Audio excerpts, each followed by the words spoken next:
Hello जी, क्या हाल आप सबका। Welcome to my YouTube channel. आज की वीडियो में हम कुछ क्वेश्चंस थे जो हमने इंस्टाग्राम पर पूछे थे, वो आंसर कर रहा हूँ। अगर आप मुझे अब तक इंस्टाग्राम पे फॉलो नहीं कर रहे हो तो प्लीज़ आज से कर लीजिए। डिस्क्रिप्शन बॉक्स में लिंक पड़ा हुआ है सबसे नीचे जाकर, और आप भी मुझे ऐसे कोई भी क्वेश्चन ऑन डेली बेसिस वहाँ पर भी पूछ सकते हैं। फर्स्ट क्वेश्चन है जी तलवीर होता जी का, जो पूछे हैं कि if your father is in abroad then which profession your mom ITR will be good for higher visa chances. First of all, I know most of the people make their ITR as per, जैसे पहले किसी की तो बनी होती नहीं, तो अब वीज़ा फाइल करना है तो उसके अकॉर्डिंग बनाई जाती है। And best choice is something, there is, और to be honest there is no best choice और बेस्ट कैटेगरी कि आप ये इनकम शो कर दो तो वो चल जाएगी, ऐसा कुछ नहीं होता।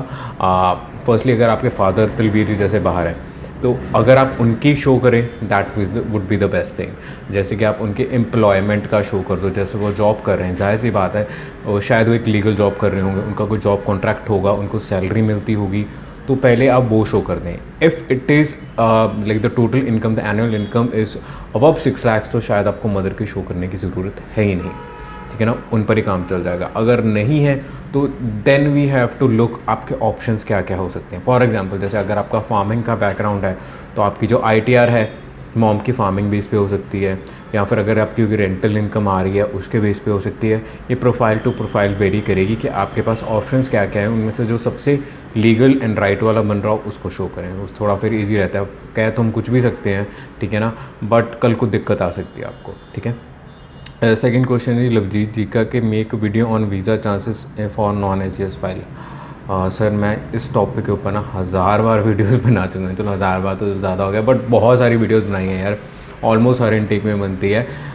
वीज़ा चांसेस में चाहे आप SGS के अंदर फाइल करो चाहे नॉन SGS के अंदर फाइल करो, कैटेगरी का वीज़ा के साथ, वीज़ा अप्रूव होने ना अप्रूव होने के साथ कोई लेना देना नहीं है। अगर ऐसा ही होता तो SGS में वीज़ा रिफ्यूज़ क्यों होते, बट होते हैं, है ना।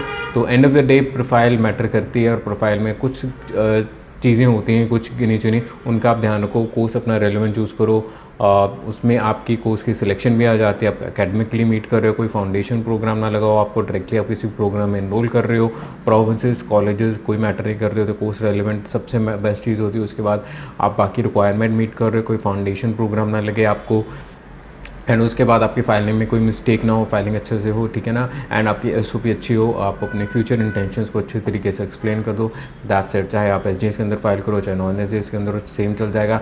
फ़र्क सिर्फ एड ऑन नॉन SGS में दो चीज़ें रह जाती हैं जो हम करते हैं, वैसे आप नहीं भी करोगे फिर भी चल जाएगा, बट हम पर्सनली ITR लगा देते हैं कि ITR 6 लाख के अराउंड हो, ठीक है ना, INC रिपोर्ट लगा देते हैं, जैसे जो भी आपके मॉम डैड है उनकी जो भी करंट वर्थ आपके घर की वैल्यू हो, अगर कोई काम करते, कोई दुकान है, फार्मिंग लैंड है, उसकी कितनी वैल्यू बन रही है, कोई भी चीज़ से रिपोर्ट बना के वो लगा दो, बस चल जाता है काम, ठीक है ना। उसके बाद नेक्स्ट क्वेश्चन है जी पुल्लर गुरनूर जी का कि applicants who deposit their file before 15 November will they get passport submission request. पुल्लर गुरनूर जी, आई होप अगर आपका बायोमेट्रिक है आपके पास तो जी हाँ, पासपोर्ट सबमिशन रिक्वेस्ट मिलेगी आपको। अगर नहीं है तो वी हैव टू वेट कि अभी कब VFS सेंटर खुलते हैं और आप बायोमेट्रिक करवाते हो, या फिर अगर आप नेपाल जाके करवा के आ रहे हो या फिर दुबई जाके करवा के आ रहे हो, तो क्या सीन चल रहा है उस पर। उसके बाद नेक्स्ट क्वेश्चन है जी गैरी तालीवाल जी का, वो कह रहे हैं कि my agent is saying SOP is not required for fresh passport students but I now he speaking bullshit, how to convince him to apply for SOP। तो दो क्वेश्चन थे अलग अलग उनके।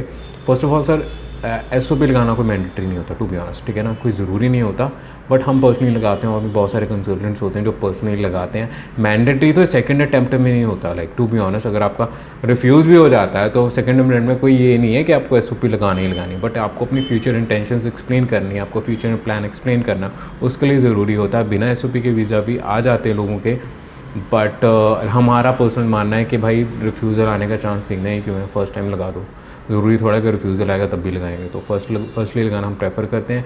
एंड अपने कंसल्टेंट से बात कीजिए, ट्राई टू टेल देम कि सर मुझे SOP लगाना है, मुझे फेथ है इस चीज़ पर, आप खुद रेडी करो और उनको दे दो। अगर रेडी करने के लिए कैसी ऐसी SOP होनी चाहिए, आप अगर इंस्टाग्राम पर हमारा फॉलो कर रहे हो, जैसे आप फॉलो तो कर ही रहे हो, तो हाईलाइट चेक कर लो, बहुत सारे अलग अलग फॉर्मेट सेव हैं, उसके अकॉर्डिंग अपनी SOP बनाइए और लगाइए, बस, ठीक है ना। लास्ट क्वेश्चन है जी दविंदर PB 13 जी का कि student can travel to Canada after stamping passport if their college is in DLI list visa after 18 months वाले।